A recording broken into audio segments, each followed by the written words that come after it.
dia, está começando mais um SESA Entrevista. Hoje nosso convidado é Luiz Sérgio, mais conhecido como Serginho, um homem que teve uma vida bastante conturbada, que realmente se transformou da água para o vinho. Bom dia, Serginho. Bom dia, meu irmão. Conta um pouco mais dessa história bem conturbada, que você é residente era do Rio de Janeiro, mudou para Juiz de Fora. Natural do Rio de Janeiro. Eu sou descendente de uma família, de um pai assim maravilhoso, né? Um homem que trabalhou muitos anos na Companhia Vale do Rio Doce, no Rio de Janeiro. Minha mãe costureira. E tenho 3 irmãs, a Cátia, a Cleide e a Cristiane. Hoje todas elas formadas, graças a Deus, bem casada. E diz que muitas vezes a gente acaba tendo uma ovelha negra na família, né? E eu fui essa ovelha negra. Meu pai era um homem assim, muito bom, generoso com a gente, sempre procurou dar o melhor dentro daquele possível para a gente, né? Mas ele não tinha um conhecimento de Deus, da palavra de Deus. Todos nós sabemos que existe um Deus. Todos nós conhecemos o poder de Deus. Mas muitas vezes não obedecemos. E assim foi a minha casa. Ele queria dar aquilo que ele tinha vontade de dar.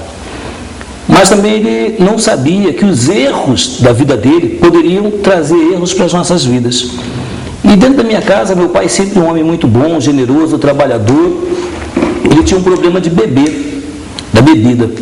Não era um homem que fumava, não era um homem que roubava, pelo contrário, ele trabalhava muito para conseguir dar um conforto para as nossas vidas. Mas eu sempre vi meu pai assim como um ídolo. Um homem que trabalhava pra caramba, que só no final de semana tomava os vinhozinhos dele, as cervejas dele. Dentro da nossa casa tinha um carrinho de bebida muito grande. E lá tinha todo tipo de bebida. Eu via meu pai bebendo aquilo ali e falava, pô, meu pai é maravilhoso, cara, como é que pode? Então eu vou beber também. E às vezes a gente bebe, a gente diz que bebe socialmente, né? Quem diz que bebe socialmente.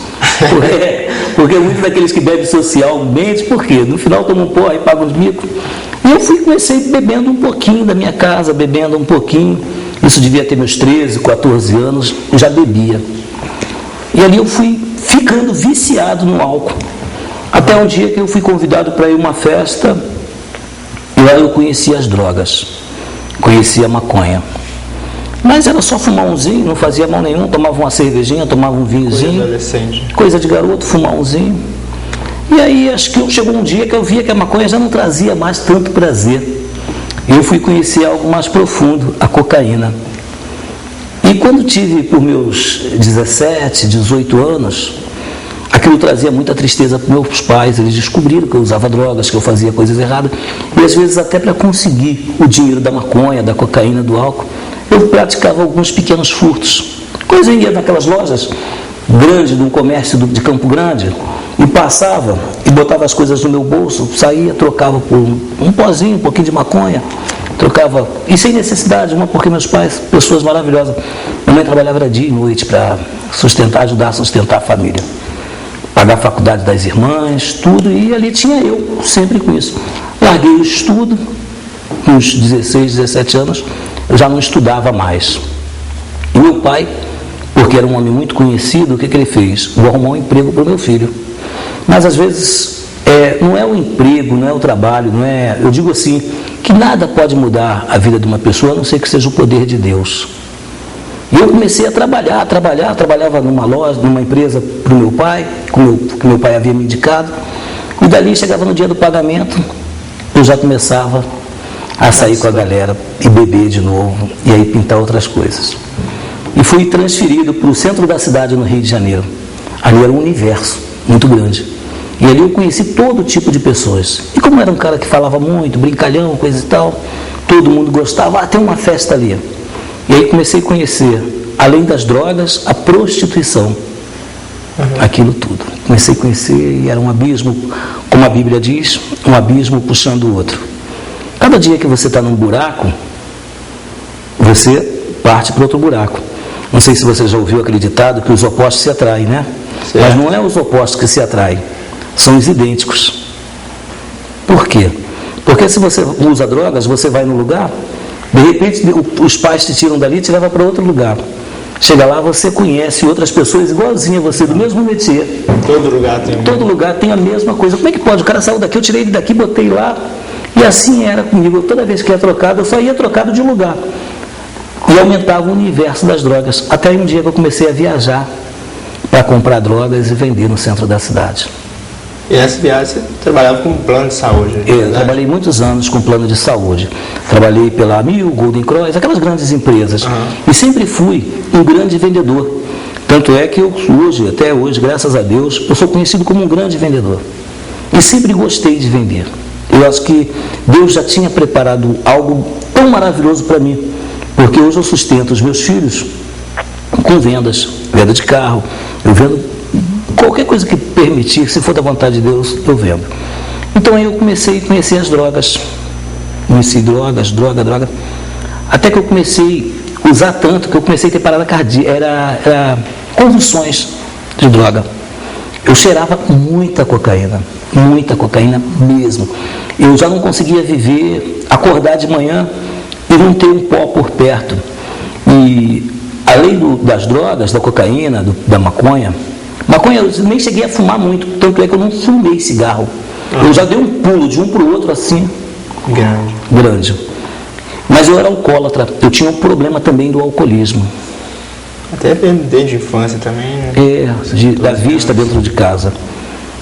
E os filhos, querendo ou não, meu irmão, ele não vai se espelhar no teu vizinho. Seu filho, ele vai se espelhar em você. E toda atitude que você tiver dentro da tua casa, se você é um bom esposo, se você é um pai que respeita seus filhos, você vai ter filhos, a semente é bem parecida com aquilo que você planta. Então, eu tive esse problema, não tive o que era... Eu tive assim, uma família. Eu tive um pai, uma mãe e 3 irmãs. 3 irmãs. Mas eu não tive um lar onde Jesus Cristo era o Senhor. E aí, exatamente há 22 anos atrás, eu conheci uma moça muito linda, morena, bonita, rapaz, que Deus preparou para mim. E eu comecei a namorar aquela menina e nós casamos. E quando nós casamos, logo em seguida veio o Júnior, meu filho. E quando nós fomos morar junto, a primeira surpresa dela foi polícia na minha porta, na minha casa. Porque se a gente se envolvia com tráfico. Eu já mexia com droga já. E ela não sabia por que estava vindo polícia na minha casa. E ela não sabia por que tanta gente me procurava. Porque eu não dizia. E ela descobriu que eu mexia com drogas. Tem medo dela largar você também? Oi? Tem medo dela largar você? Falar que você também. Até pela questão de família, né? A família dela, os pais, muito gente boa. Minha sogra hoje é uma mãe que eu tenho, meu sogro. É uma pessoa assim maravilhosa. E de repente, rapaz, quando eu me vi, eu estava preso numa situação que eu não conseguia sair. E não sai fácil. E ela chegou para a irmã e falou assim: olha, estou com um problema muito sério. O meu esposo usa drogas.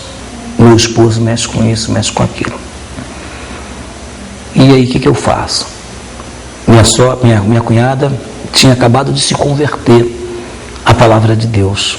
E ela falou para ela assim: olha, só tem 2 coisas que você pode fazer. Ou você larga ele, e ele vai viver a vida toda atrás de você, ou você vai buscar Deus e orar a Deus para ele se converter e acertar a vida dele com Deus. Porque o único que pode mudar a vida do teu marido é Deus. Amém. Ela foi e aceitou Jesus. Ela teve a palavra mais sábia, buscou a Deus. Te ajudou bastante nisso. Isso. E por muitas vezes, aquilo não foi de um dia para o outro. Minha conversão demorou 8 anos. Mas eu sempre falo, chegava em casa, via minha esposa orando. A palavra de Deus, ela diz que a mulher sábia edifica seu lar e a tola destrói com as próprias mãos. Sabedoria não é ter 2, 3 faculdades, é ser formado nisso. Porque você vê aí quantas pessoas você conhece que é formado em medicina, direito, tudo, e leva uma vida totalmente desregrada, está no 3º, 4º casamento, não tem amor próprio, vive fazendo coisas erradas. Sabedoria, a Bíblia diz que o princípio da sabedoria é o temor do Senhor, e os loucos desprezam. E Deus deu essa sabedoria para minha esposa. E ela começou a orar, a buscar Deus. E eu chegava em casa e ela falava para mim: olha, amor, Deus tem um plano na tua vida, Deus tem um plano na tua vida, Deus tem um plano e vai se cumprir na tua vida. E eu Para mim, era normal aquilo. Eu achava que o plano de Deus era para cada um ali. E o plano que Deus tinha para mim era aquilo. E uma vez eu cheguei em casa, ela estava lendo a Bíblia. E eu falei, o que você está lendo aí? Ela, Bíblia. Palavra de Deus. Essa aqui é minha arma hoje. Eu andei com muitas armas. Hoje eu tenho outra. Nunca deixei de andar armado, só que eu mudei. A arma da palavra, né? A palavra de Deus, ela é espírito e vida. E um dia eu cheguei, eu falei, lê para mim uma palavra aí, o que você tem. E ela disse assim, do jeito que estava, ela só botou o dedo e falou assim, olha, eu sei os pensamentos que tenho a vosso respeito, pensamento de paz e não de mal. Aquilo para mim veio assim como algo que eu precisava, porque eu tinha tudo que você imaginar. Mulheres, eu trabalhava com prostituição, em Copacabana, Leme, na Barra, então eu conhecia as mulheres mais bonitas. Eu ia para a casa dela porque eu levava drogas para elas, eu ficava dias lá. Carro, eu sempre tive carro, sempre trabalhei mexendo com um aqui, mexendo com o outro ali, sempre deixava os carros comigo, então nunca fiquei a pé. Uma porque eu também tinha o meu dinheiro que vinha e comprava o meu carro. Então, festa, balada, noitada, eu sempre estava nas melhores. Então, para mim, não precisava de nada. O que eu precisava era de paz. E só Jesus Cristo tem a paz. Ele disse assim, deixo-vos a paz. A minha paz eu vou lá dou, não como o mundo a dá. E se alguém estiver aqui, nesse meio, ouvindo e vendo esse vídeo, e está com o coração perturbado, está com o coração ansioso, faz um propósito com Deus, busca a paz de Cristo. Você vai ver que Ele transforma a vida da pessoa. E passado um determinado tempo, eu cheguei em casa, já estava numa dificuldade, meu casamento já estava separado, eu já estava me separando da minha esposa, porque eu tinha outra mulher na rua também. E uma vez eu cheguei em casa, minha esposa estava chorando muito, chorando assim, sem parar de soluçar. E eu perguntei para minha esposa o que estava acontecendo. Márcia, o que está acontecendo? E houve um silêncio. E ela falou para mim, amor, estou grávida de novo. Como é que pode um homem que não tinha condições de cuidar de uma mulher e de um filho Cuidar de outro? Cuidar de outro? Serginho, a gente vai para o rápido intervalo. Isso. Daqui a pouquinho a gente volta com essa história surpreendente com o Serginho.